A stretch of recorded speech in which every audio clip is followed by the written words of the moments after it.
Okay, you guys. So, this is another one that I just wanted to get out the way. Linkara did a review from Common Writer Fourze. I believe it's episode 1 through 4.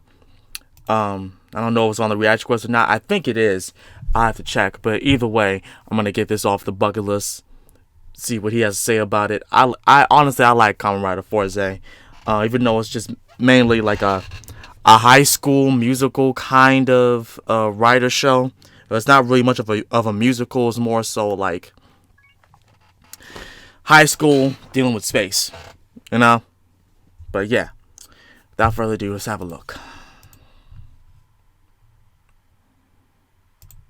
Hello and welcome to Atop the Fourth Wall, where bad comics burn. Patreon sponsored review time again, and of course it's something people have been wanting me to look at, or rather to become a fan of for a while now. The Kamen Rider series. Kamen Rider, for those of you new to all this, is a long-running series of Japanese tokusatsu shows very much in the same vein as Super Sentai, Right. aka where they got all the footage for Power Rangers from. In this case, Kamen Rider is about a single, usually anyway, superhero known for having an insect theme to their look and riding on a motorcycle. It actually predates Super Sentai by a few years, starting in 1971, but like Sentai, it's lasted since then with multiple different series, usually going for a single season before doing something different for the next. And while I really have no interest in Kamen Rider, as a reminder, get the Patreon up to a certain level, and maybe the handsome devil who does History of Power Rangers might put out some videos for certain Americanized tokusatsu, like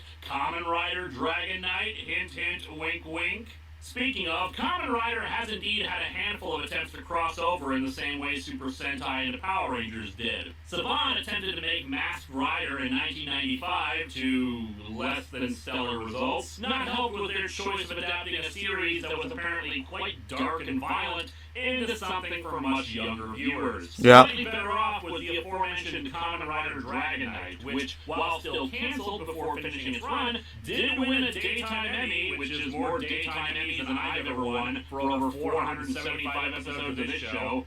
I never watched it. But I did watch Masked Rider when I was a kid, and I then realized now as an adult that Furbies are just the offspring of this creature named Furbus. The patron has requested that I take a look at the first To be honest, of Kamen Rider Fourze. You may recall that last week I pronounced it wrong as Fourze. My mistake, I hadn't watched it yet for the pronunciation. But my confusion comes in when people justify the proper pronunciation by the fact that Fourze is meant to be a composite word of 4 and 0, since Fourze is supposed to be the 40th anniversary Kamen Rider series. Except shouldn't it be 4Z going by that logic? Different people told me it was either Fourze or Fourze, but people don't say Zero or Zorro. I don't know, maybe Zero is pronounced differently in Japan. Just seems like a weird thing when trying to justify the correct pronunciation to me. I got nothing else to say, so let's dig into the first 4 episodes of Kamen Rider Fourze and see what it's got.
We open on the moon, where a base on it is exploding. See? Both Doctor Who and Apollo 18 tried to warn you guys about moon spiders, but nobody ever listens. 2 astronauts flee the exploding base and struggle over a suitcase.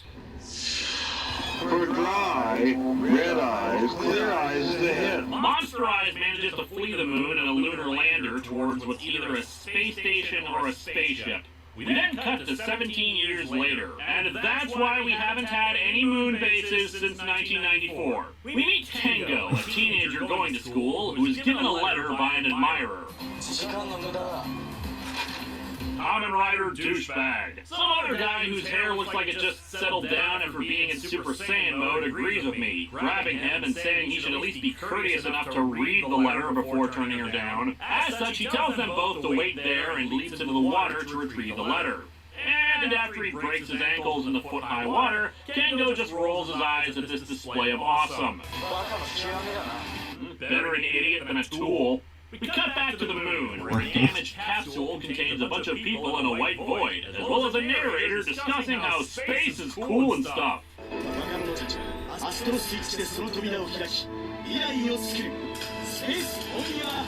Your fidget cubes are the gateway to the future! This is actually our lead-in to the theme song, which is okay. The music isn't particularly memorable for me, and the visuals go a bit faster than I prefer, mostly showing teenagers doing random stuff, space stuff, hanging out in high school, and that guy from earlier shaking his hair into a faux hawk. Also, this might just be a result of the fan subs I'm using, making this another episode where I'll be shocked if it isn't taken down in a week. But we also get the lyric, handling a burger one-handed every day. So what, does Kamen Rider have a burger morpher too? And afterwards, we get our episode title, Youth Transformation. Well, I didn't think we'd be tackling puberty this early in the show, but here we are. Kengo opens some blinds and a little CGI robot bounces inside when no one's looking. It displays something for him, and the student in front of him, named Yuki, asks what's up.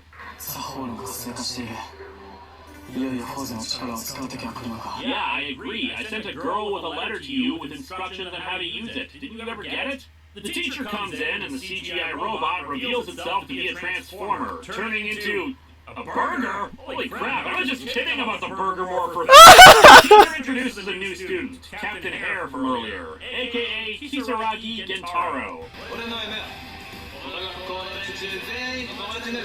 These kids were genre savvy at all. They learned to pair up with the person talking about friendship and crap. That person's gonna become a friggin' all-powerful god or something like that. Kisaragi already knows Yuki, and they loudly explain how they knew each other from elementary school. The teacher finally asks him to take his seat, but he has unfinished business, slapping the letter he retrieved on Kengo's desk. He says he did so because they're friends, which of course Kengo denies. Yeah, I hate you! Be my friend, dickhead! Yeah, like, okay, so this guy is a very likable person, even though he's an extrovert. And this is honestly the story of what happens when an extrovert is really trying to get the introvert to open up and uncovers some child trauma, realizing the father is no longer in the kid's life.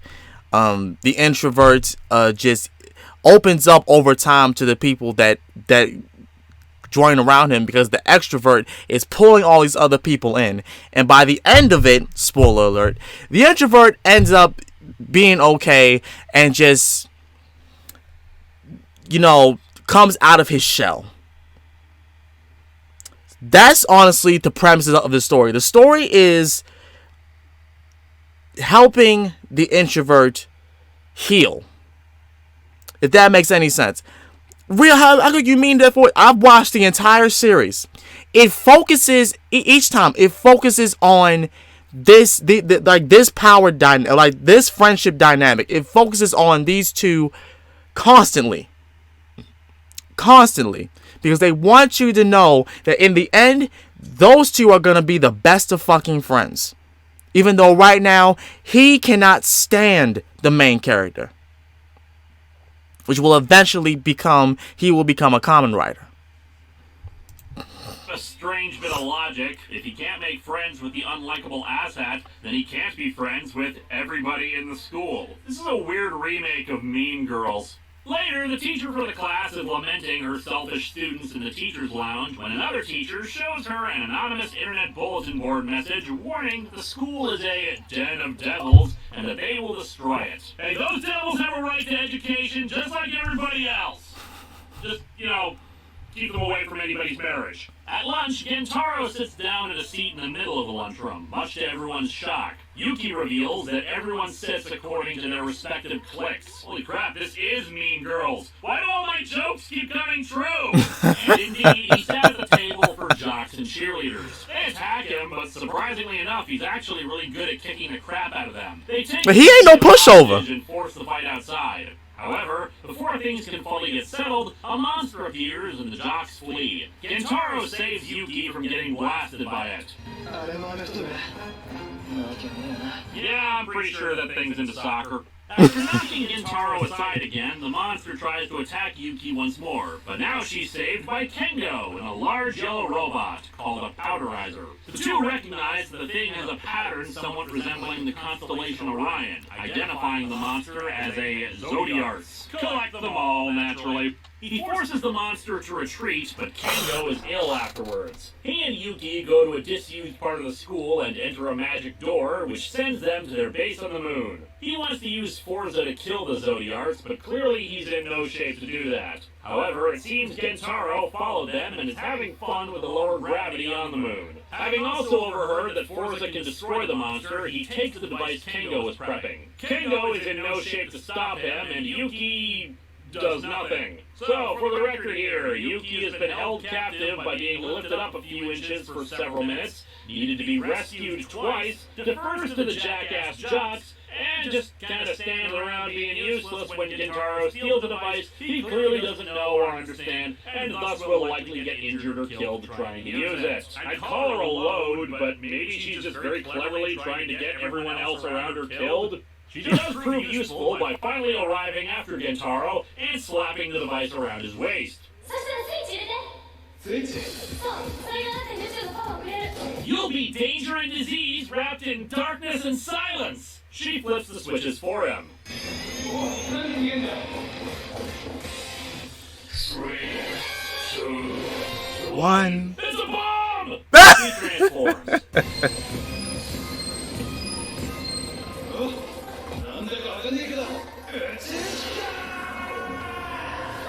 Wait, that's not the power of space. Clearly that's the power of bleach. Now, the whole thing about that girl, it's revealed sometime near the end that the main reason why, she was just cool with him just barging in and Kengo snapping like that is because she honestly just wanted them to get along. Because she knows that he's a good dude, and she knows that Kengo's a good dude. Regardless of the fact that he had issues. Without her saying it, she wanted for it to just play out so that both their good traits could just mend together and they can work together. That's honestly what I think that she was doing. She wasn't trying to butt in. She was trying to see how it was going to play out, and if need be, she would step in. 8 different weapons for him, like a wrist-mounted rocket that can send him and the monster flying, or a leg-mounted missile launcher, or a chainsaw on his leg.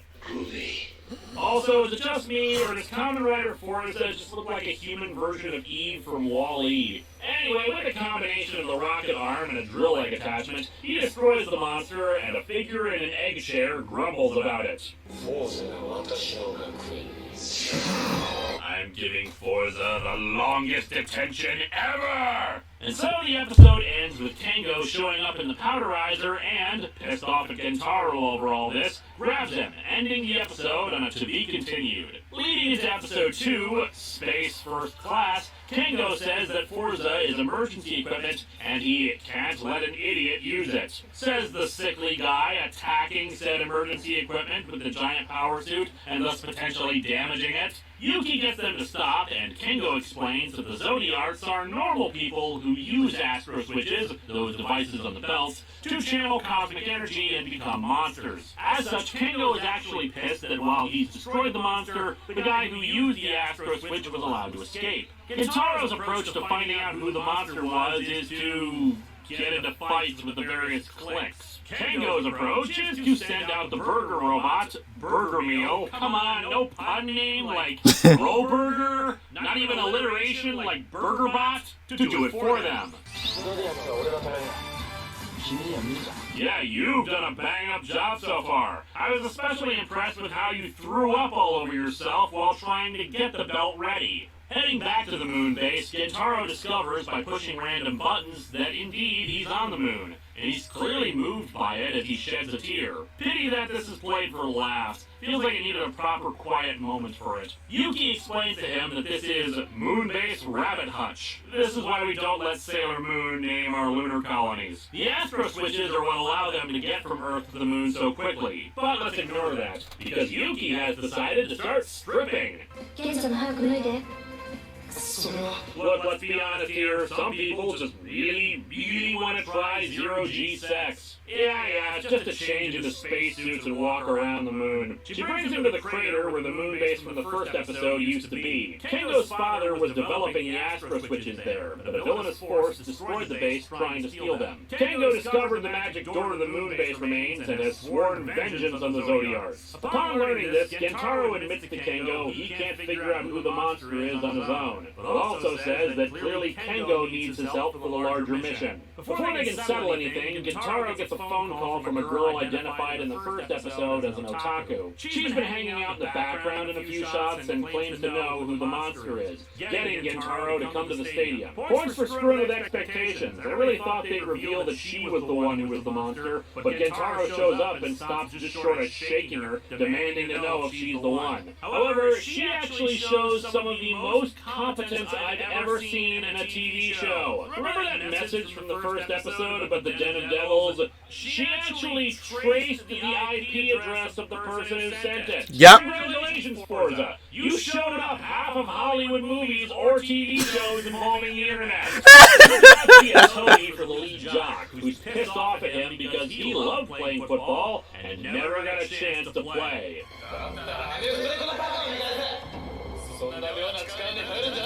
And Japanese NFL Super Pro went off in weird directions. The kid turns into a monster, and Kengo arrives with the Fourze changer, allowing Gintaro to transform. While the two fight, this is a show with Rider in its name, so Gintaro finds Kengo's motorcycle and uses it to fight the monster. With Kengo's help, Gintaro drags the monster into outer space with his motorcycle and defeats it.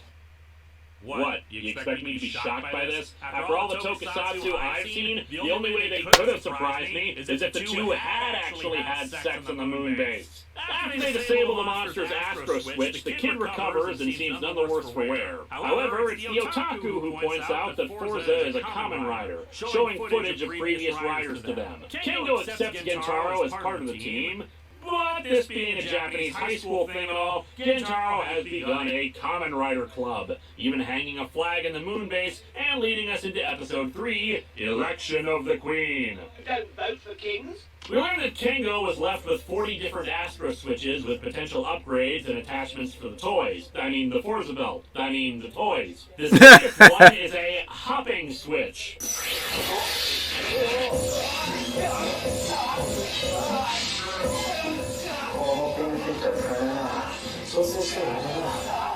You tried using a device meant for high jumps in a small, enclosed space. Right. Clearly this thing has no purpose or use. The plot of this episode has to do with the school holding some kind of weird popularity vote for the queen of the school. Naturally, everyone assumes jackass head cheerleader lady will win. Gintaro, still out to make friends with everyone, even the crapheads, makes a bet with her that if she loses the vote, she has to become friends with him. その代わり賭けに負けたら二度と私の前に姿を見せないでこの学校から転校しなさい As the queen of the school, I will have the power to make radical changes in student positions. All will love me and despair. After yet again being beating up a clique while seeking information on the Queen Fest, Gentaro is instead greeted by a student named JK, pronounced Jake, who's willing to give him info if he gets info in return. あんたは俺に何をくれる？友情。 I got this all wrong. Friendship is just his way of running a protection racket. A girl who might have a chance against the cheerleader, Miyu. The chalkboard writes a message on its own, as well as some invisible force knocking them around. Piss off, Ghost! It's another monster, some kind of chameleon. However, a second monster appears after Gentaro transforms right in front of Jake. I do love Gentaro's complete and utter disregard for a secret identity. Sure, he's not running around proclaiming he's a Kamen Rider, but he's happy to change right in front of people without a second thought. Anyway, he fights the monster, a Scorpio Zodiarch, but gets his ass kicked. The girl they had hoped to recruit isn't interested after the monster attack, and it seems the two other candidates against Miyu also have met with incidents with the invisible monster. As such, they get Yuki to enter to try to attract the Zodiarch out. While her dancing in a cardboard satellite costume is not exactly anything to wow crowds, the monster is attracted out, but tries to strangle Miyu's sidekicks. Taro chases it off while something else causes Miyu's downfall. Yeah, somebody was recording her being an evil bitch.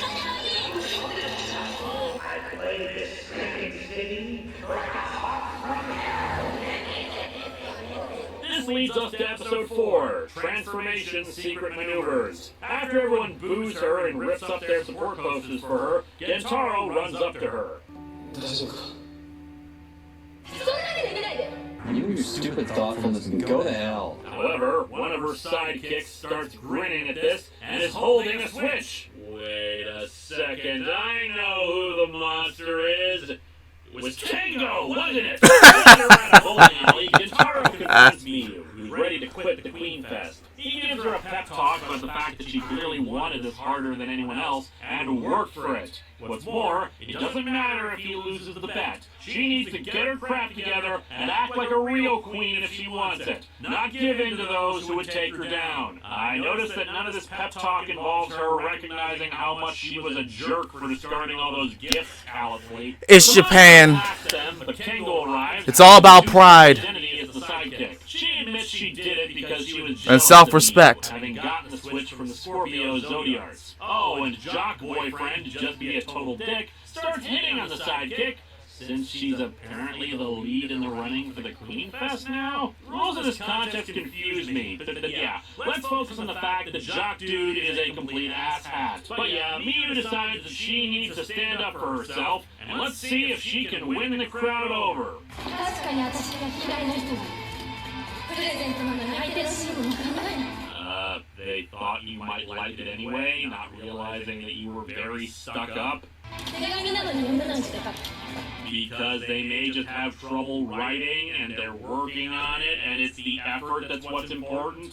そういうのは俺に言わないただの自己満足 Wow, you suck at this! Sometimes you give stuff to someone because you're trying to be nice to them! I know that may be an alien emotion to you, but perhaps if you tried not being a remarkable jerk.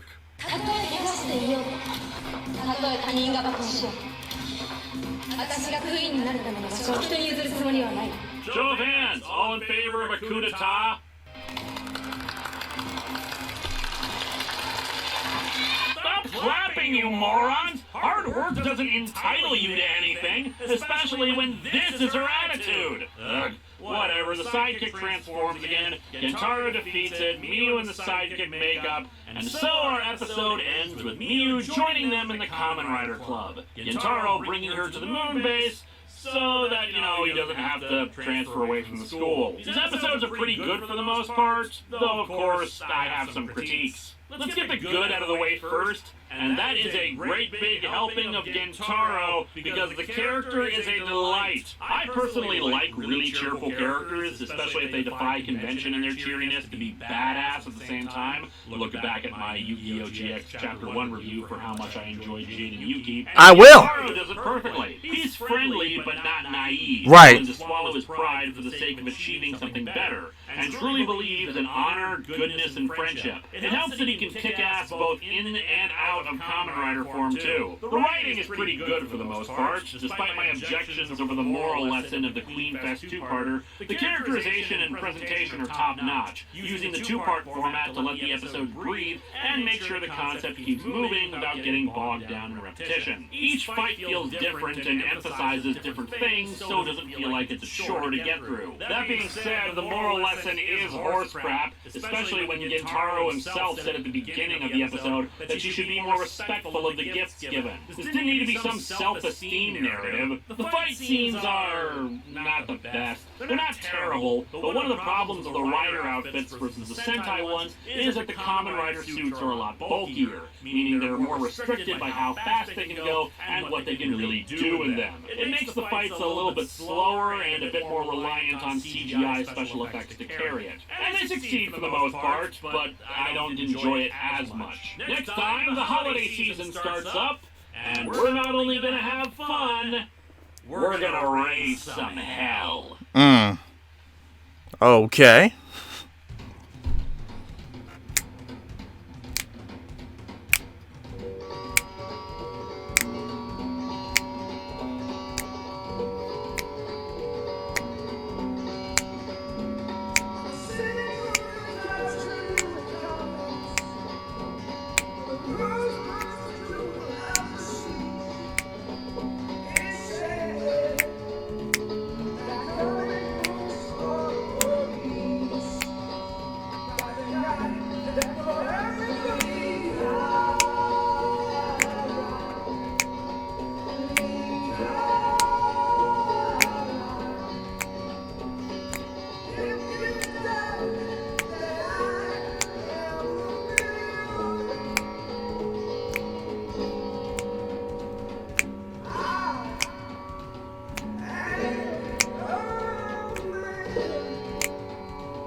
That definitely was him the whole series, though.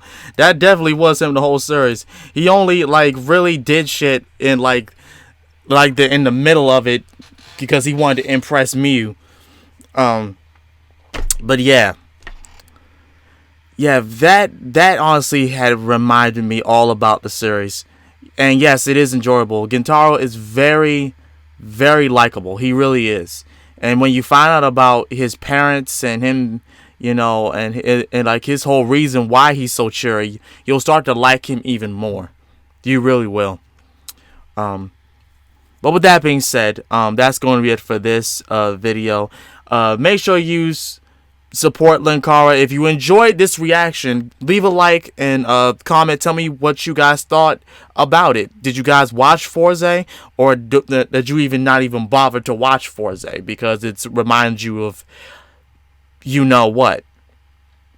The high school trope and, Disney Channel movies, all of them talking about high school and shit. Like, is that the reason why, or is it something else? As such, this has been Master Sakurai. I'll see y'all again next time. I'm out. Peace.